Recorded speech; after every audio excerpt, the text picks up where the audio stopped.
If you're confused about chair conformations and chair flips, if you're confused if something is axial versus equatorial, up versus down, you've come to the right place. Today we're going to do 5 practice problems on chair conformations starting from easiest to end. So make sure you stick to the end of the video so you can understand the hardest examples of chair conformations. So our first example is we gotta draw the chair for cyclohexane here. So this is the bond line structure for methyl cyclohexane. And as you can see here, we have our cyclohexane with a methyl group coming out at us. This is wedged. This dark line over here indicates that this methyl is wedged. So wedge means that it's coming out at you in 3D space. Now we do have an invisible H here, and instead of drawing it willy-nilly just like that, we are going to make this one dashed. Okay, this H indicates that it is dashed, and it is the opposite effect. It is going away from us in 3D space. So wedge is coming towards us in 3D space, and dash is going away from us. And so the very first thing, before we even draw the chair for conformation, we got to number our carbons. So the way you number your carbons is completely arbitrary. That means it is totally up to you how you draw it. But I'm going to make this one carbon number 1. This is going to be carbon number 2, 3, 4, 5, and 6. So that is how we numbered our carbons here. So now we're ready to draw the chair conformation. The way I'm going to do that is I'm going to start over here. I'm going to draw a line that looks like this. And I'm going to come over here and draw another line that is ideally perfectly parallel and the same size to that line. So this line is perfectly parallel to this line right here. And then I'm going to draw another line that is parallel, and then another line. So these two lines are parallel here. Okay, so this line is parallel to that line. And then we're going to draw another line from here to here. Okay, so now we have our first chair conformation. And so if this is my number 1, I'm going to go ahead and just select this one to be my number 1 over here. This is going to be carbon number 2, 3, 4, 5, and 6. Hey everyone, I do hope that this video is helpful so far. I do want to let you know that I am running private tutoring for various STEM subjects. So whether you're taking organic chemistry, physics, calculus, or general chemistry, I got you covered. You can sign up for a free consultation call by going to engineeringminds.co or send me a DM on Instagram. Back to the video. Okay, so now that I numbered my carbons, I don't have to do as much thinking. All I have to do is look at, okay, this is my carbon number 1, and I see that I have a CH3 is wedged here. So if I'm looking down at this molecule, let me draw my eyeball one more time. If I'm looking down at this molecule, which direction should the H orientation, which direction should the CH3 molecule be coming out at us? Okay, this is wedge, then it's going up, it's going towards us. So I gotta make this going up kind of like that. And the reason I made it kind of like that is because the name of this orientation here, this is gonna be up, okay, because it's coming up towards us. So I'm going to put an up arrow to indicate that it's going up. And I'm going to say this is equatorial. So equatorial means that it is basically parallel to this line over here, okay? It is parallel to the plane of the structure here, okay? That is called equatorial, all right? And so that is my first chair conformation. What I'm going to do next is going to be, again, the chair flip. So I'm going to denote this with an equilibrium arrow, okay? I'm running out of space, so I'm going to zoom in here. And then I'm going to draw the chair flip. And so before we do the chair flip, let me show you a really good video that demonstrates what the chair flip is actually doing.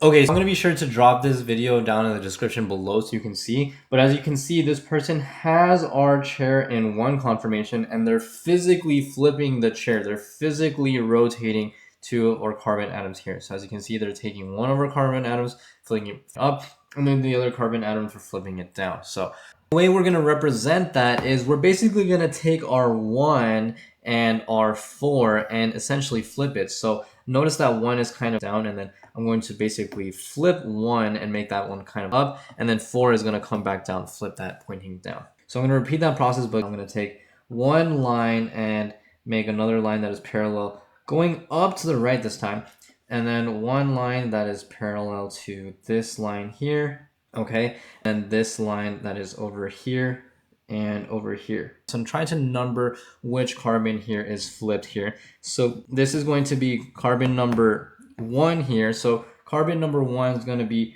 over, where would it be on the right hand side? It would be basically over here. So I'll make this carbon number 1, and then 2, 3, 4. So notice that 4 is now down over here. Okay, and 6. All right, perfect. So if this is carbon number 1, and my second takeaway for you, I'm gonna do 2 takeaways. Basically, whatever is gonna be up. Let's write that down. Okay, up. Okay, important takeaway. Up, and whatever is down is going to stay down. Okay, we don't have anything down, so we don't have to worry about that. Okay, right now our CH3 is up, and so we're going to be pointing that one straight up this time. Okay, now that the CH3 is pointing straight up, let me color that here. Okay, and just denote this with the CH3 molecule here. So now this is still pointing up. It is not equatorial, it is not parallel to the plane, it is perpendicular to the plane. That is going to be called axial. Okay, and this methyl was on carbon number 1. It is still on carbon number 1. It was up and it is still pointing up. The only thing that changed, it was equatorial. Now it is axial here. Okay, and then there's one more thing we have to contemplate here. Which one would be more stable? And so the rule is whatever is axial is less stable, because this is going to cause axial strain. This is going to be known as axial strain. You can think of axial strain as if we have everything that is axial, these bubbles are going to be clashing into each other. Okay, it's going to make a lot more sense with the next example. So we're going to select the one that is equatorial as the one that is more stable. Okay, this is going to make a lot more sense with the next example. So this is going to be more stable because we have equatorial. So we want equatorial, so that one's going to be the one that is more stable. All right, and for this next example, we have 1,3-cis dimethyl cyclohexane here. So as you can see, we have a methyl that is wedged coming out at us here. And so we're gonna see that this one is a wedge. So first things first, let's number our carbons. I'm gonna select this one to be number 1. Okay, will be our number 2 carbon, 3, 4, 5, and 6. All right, very good. And so I have a wedge CH3 coming out from carbon number 1, and then a wedge CH3 coming out from carbon number 3. Okay, now I'm notating that, and we're gonna go ahead and apply that formula, that template here. So let's redraw that template one more time. Notice that this is really similar to the last one, we just have an extra compound. So I'm gonna basically redraw everything I did before, 2 parallel lines, just like that. And then I'm going to go ahead and number these carbons. Again, last time I made this one my number 1, so I'm going to do that one again here. So I'm going to make this one my number 1, 2, 3, 4, 5, 6. Great. So I'm going to go to this number 1 here. This methyl is wedged. So I'm going to highlight this wedged. And again, is this coming out at me or going away? Well, I see that this is wedged, this is coming out at me, so I'm going to label this one as an up, okay? Anything that is wedged is going to be up, all right? And then similarly for this one over here, I see that this one is also wedged, so wedged is always going to be up, just like that, okay? Now I'm going to go to carbon number 1, and then I'm going to put my methyl. So I say my methyl is coming up, and so the next question is, ooh, that axial or equatorial? Well, we already said that the one here is going to be equatorial. So this is going to be my CH3. It is going to be coming out at me. It's just going to be equatorial. So I'm going to put my line here. That's my CH3 is going to be, okay? I'm going to say that this is up, equatorial, okay? And similarly, I'm going to go to carbon number 3, and I see that this is also coming up. And I'm going to say that this one now, if I go to my template, I see that this one is now kind of to the left over here. So now I see that this is going up, but to the left. So that's my template, okay? I encourage you to just keep practicing the template until you can do it without the template. And then we're gonna basically put this equatorial just like that. That's my CH3 here. All right, very good. So now we see that we have 2 equatorial. So I'm gonna label this one as, again, up, equatorial. Okay, we just did steps 1 through 4 very quickly. Now we're going to do the ring flip. We're going to do the chair flip. All right, so this is going to be the equilibrium arrow to denote the chair flip. Okay, and again, I'm going to apply that process one more time. I'm going to quickly draw that chair. More parallel lines. I feel like if you're good at art, if you're good at drawing, that's actually going to be a huge advantage for you in organic chemistry, because organic chemistry actually has a lot of art and geometry. Very interesting. Okay, now I gotta relabel my carbon. So now carefully, I note that this is my 1 is now pushed to the top here. So this is my 1 over here. All right, very good. So then this is my number 1 carbon up on top here, 2, 3, 4, 5, 6. And so I just have to go back to my previous one. I saw that 1 was basically on the side here. That was equatorial. And now I gotta make this one up on top. Okay, do not change the orientation. Whatever is up is going to stay up. So now I'm going to make this one straight up here. So this is my CH3 and it is still up. So it is up, but now it was equatorial and now it's axial. So again, this was an equatorial compound, but now it is axial. So the orientation did not change. It is still up. The only thing that changed was that equatorial became an axial. Okay, for carbon number 3, this was up, so I'm going to draw carbon number 3, and now it's at the axial position. So that alternated, but it's still pointing up. A lot of people confuse their axial versus equatorial, up versus down. If you just realize that this is still pointing up, that's going to still be now axial, okay? That's going to be our chair flip. Now, which ones of these are more stable? Which of these two compounds is more stable? So this, we have 1 equatorial, we have 2 equatorial on the left one side here, and then we have 2 that are axial on the right hand side here. So I said that we want to select the one that has more equatorial positions to be more stable. Okay, so this is going to be the more stable compound here. Okay, that's our answer. All right, next we have 1,3-trans-dimethyl cyclohexane. So cis means same side. We had our 2 wedge, but now notice for this compound we have wedge versus dash. I'm going to go ahead and write the solutions in another video and link it down in the description or add it to the website. So I'm going to post this on my website. Go to engineeringminds.co or tap the link in the description if you want to see the solution. But I highly encourage you to check out this problem by yourself first and then check out the solution if you got it right at the link in the description. The next one we're going to do is 1,3,5-trimethyl cyclohexane. So take a look at this. This looks a lot like our previous compound. So all I have to do is basically make a copy of our previous structure and repeat that process all over again. 1, 2, 3, 4, 5, 6. Okay, I'm gonna just redraw my skeleton and I see these are all still the same 3 wedges here. So if I draw my skeleton, it's gonna be all exactly the same, following the same exact procedure. And that's gonna be my 1, 2, 3, 4, 5, and 6. And now I'm gonna put my 1, 3, 5 methyl groups here. These are all going to be equatorial. So I have a CH3 that is equatorial, and another 3 that is, again, equatorial, and another 5 that is going to be equatorial. But when I do my ring flip, I'm going to see that I have the opposite case once again. So now we're getting way faster at repeating this process. Okay, I'm going to make my template here, do the chair flip. We see that 135 has that same compound, that same structure as the 1,3, but just the 5 is added. Okay, same idea here. If I saw that I had 3 equatorial, now I'm going to have 3 axial. One like this. That's going to be 1 axial here. That's going to be my 1 compound, and then I'm going to go to my 3. Let's number our carbons just in case, just so everyone can see that. 1, 2, 3, 4, 5, 6. I'm going to have my 3 is axial here now. Okay, and this is my 5 axial here. Now, if it wasn't clear why this is causing ring strain, this should hopefully clarify it here. So if I have ring strain here, if I have these 3 are axial, notice these bubbles. Okay, these are all these big bubbles, and as we can see here, there's apparent clashing. There's clashing here, and carbon is extra, okay? It doesn't like to be next to carbon. So because we have clashing here, that's going to cause ring strain. So that's why we do not like axial as the more stable conformation. We're going to say that these 3 are actually more stable.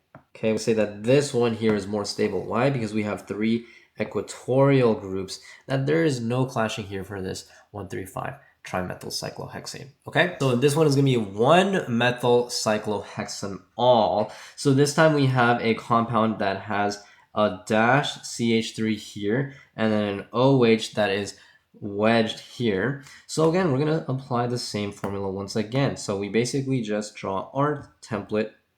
Okay, so we're going to start off by numbering our carbons. I'm going to select this one to be number 1, 2, 3, 4, 5, 6. And this time we have our first dash compound. So I'm going to make this one dashed, put this one as blue. I'm going to label that one as up, and this one as going to be down that's pointing away. So anything that is down is going to be dashed.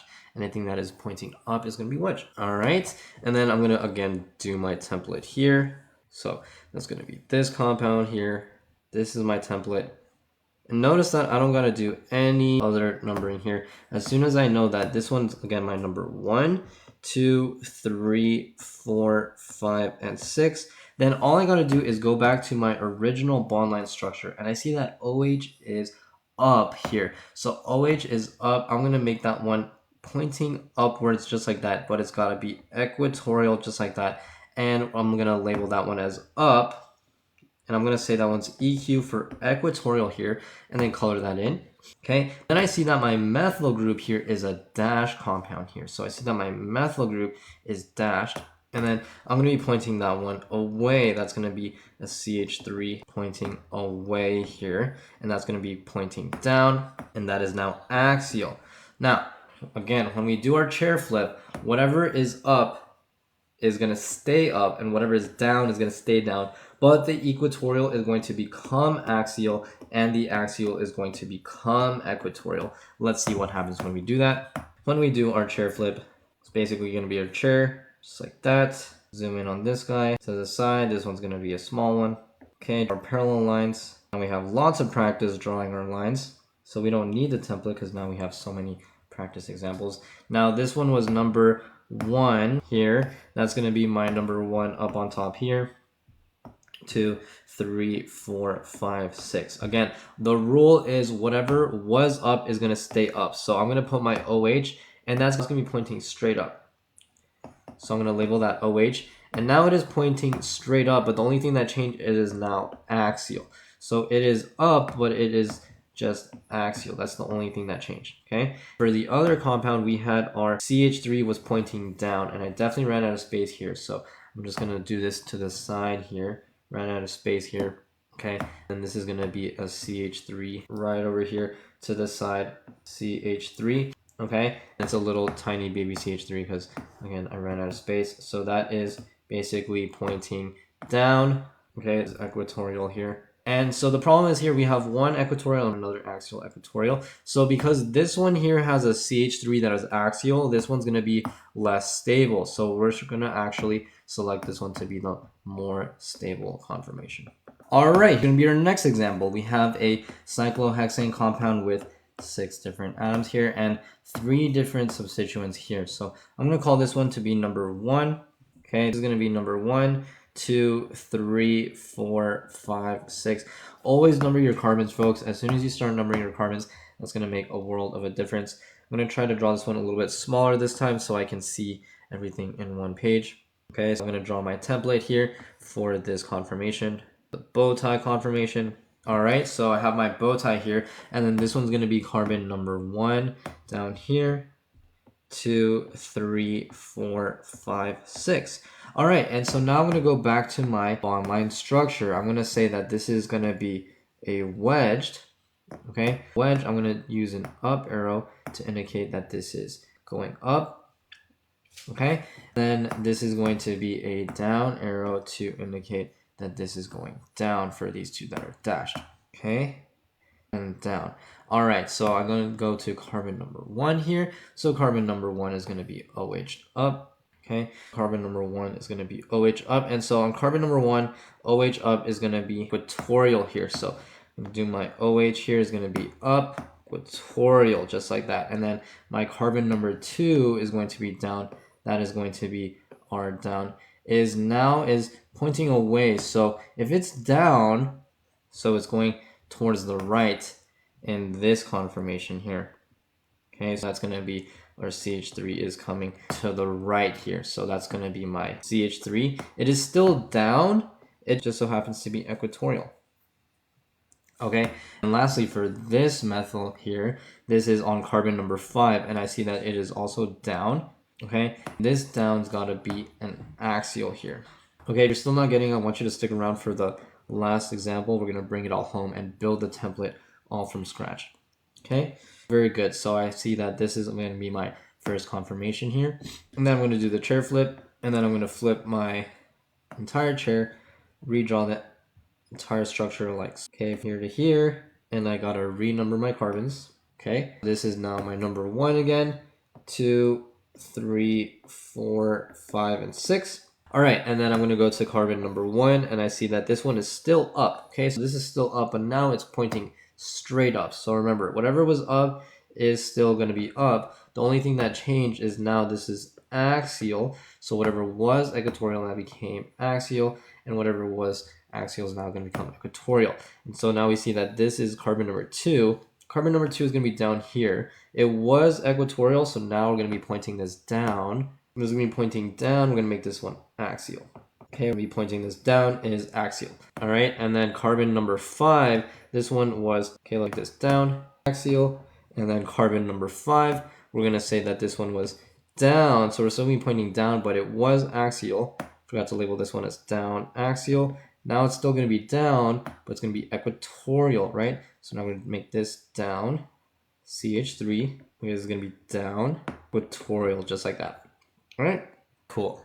Okay, so that was our next example. The last thing we got to select is which one of these is more stable. So if we have two that are equatorial over here and one that is axial, but here we have two that are axial and one that is equatorial, this is going to cause more strain. So we're not going to select this one. This is going to be our more stable. Okay, again, has more equatorial positions.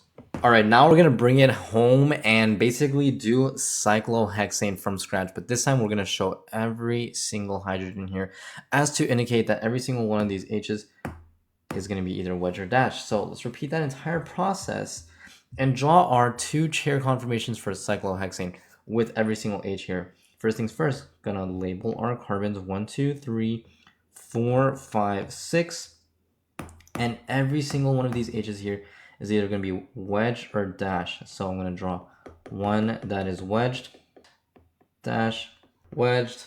This is gonna drive it all home to see if we understand if something is axial versus equatorial, doing it from the ground up here. Okay, so now all of these are either wedged or dashed. So we're going to indicate these as either up or down. So I'm going to highlight these basically as this one's going to be my 1 is going up. Okay, this one's going to be pointing down. Okay, and I'm going to alternate. This is going to be now my wedged one is going to be down, but we'll see that it's going to have the opposite orientation. Okay, this will be up. Okay, and this H will be blue here. This will be up. Okay, this will be down. Okay, this will be wedged. This will be down. Then we're gonna have 5 is up. Okay, is down. So again, whatever is wedged is still gonna be up or down. Whatever is wedged is still gonna be up or down. Okay, only alternating whether it's gonna be axial or equatorial. This is gonna be the up. This is gonna be up and then down. All right. That is my cyclohexane, and what I'm going to do is basically fill out these carbons one at a time here. Okay, I'm going to start with this one here. I'm going to put this one as number 1, 2, 3, 4, 5, and 6. All right, so if I have my 1 up on top here, this is actually our Facebook Messenger confirmation here. So I'm going to put this one going up. All right. With my number 1 here is going to be H is axial, down is equatorial here because this H is up. This got to be axial. So that's going to be my up arrow in blue is going to be up axial. And this one here down in red, this one's going to be equatorial. All right, and then this is the whole point here. This is the final take-home message, is all of these are going to start to alternate. Now that we drew the whole skeleton, these are going to alternate here. So now I'm going to go to carbon number 2. So my up is wedged here, but now we said that was previously axial. Now it's going to be equatorial. It's going to be equatorial going this way, H, and then down. Okay, but again, this one was H is up. We said that our up one was now our red one that is going up. Okay, this one is up, equatorial now, and this one is down axial. So notice that we alternate. We're alternating whether it's even or odd. Okay, number 3. So carbon number 3 is going to be, so we're going to draw carbon number 3 as up equatorial going to the left just like this. H up on top, H over here. Now for carbon number 3, so that our H is wedged. is going up. So now that follows our odd one. So again, we're alternating just like our number 1 up axial. Okay, is this making sense here? This one's going to be up axial, okay, equatorial. Okay, and then alternate. Carbon number 4 is now going to be down axial here, down axial, up equatorial. Okay, so down is axial, then that one's going to be my blue is down axial. Okay, and then again, up equatorial, just like that. Carbon number 5, okay, number 5 again is going to alternate. So we saw that 5 was up axial, and then down is going to be equatorial. So up axial. Okay, the reason I did the colors this way is because all my axials are now in blue and all my equatorials now are here in red. This is now down equatorial. Okay, and at least for this one, carbon number 6 is going to be, so right, we have up equatorial. Okay, then we're gonna call this one our equatorial one here in red. That one's up, down is here in axial. So again, all our axials are here in blue, red equatorial. So I'm gonna say this is up equatorial, okay, axial. Okay, we're almost done here. We have to basically repeat that process here. Okay, we're going to repeat that process for this carbon atom over here, but all we have to do is just alternate again. All we have to do is just flip over. Whatever was axial is now going to become equatorial, but the up stays up, the down stays down. That's the whole take-home message from this video. 4, 5, 6. I'm going to get a space on this side here. Okay, now that I have my skeleton, I can just put all these H's where they were and simply just got to alternate. Okay, it was up equatorial. Now I'm going to say that 1 was up axial. Now I'm going to say that's going to be 1 is now equatorial here. So now all of these are going to be equatorial. So now I alternate, whatever was axial becomes equatorial. So then I'm going to do the same thing here, color these in here. Okay, and again, that's going to be my up, down equatorial, then down equatorial. And then finally, I'm going to have down axial and then up axial here. Okay, we are done.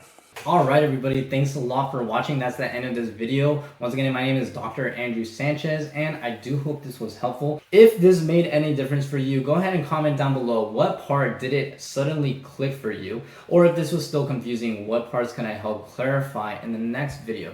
That being said, if you want to recommend another video or another topic, go ahead and comment down below what topic should I cover next. That being said, I want to remind you that I am offering private tutoring for various STEM subjects for high school and college STEM classes. So again, whether it's physics, algebra, calculus, organic chemistry, or general chemistry, I got you covered. I've helped over 25 students go from confusion to mastery in as little as 3 weeks. And so I've seen a lot of improvement in my clients. I do have a passion for teaching and making these complex subjects a little bit more digestible to understand. And that's why I do these videos, to help out students that are struggling with these topics. If you think you need tutoring, you can sign up for a free consultation call at the link in my bio, engineeringminds.co, or shoot me a DM on Instagram. I also go live on TikTok every single week to cover these exact topics. And you can see my live stream schedule up on my story. And last but not least, again, you can join the Discord for totally free, as well as download the notes for the video in the link in the description. So all this good stuff for you to help you understand organic chemistry. I know this is a difficult subject, so again, that's why I'm out here trying to make this subject easier to understand. All right, I'm gonna pretty much end it here. Best of luck on all your studies. I do hope you cook this semester. If you're taking OChem, do let me know. I do hope that you are cooking and not getting cooked.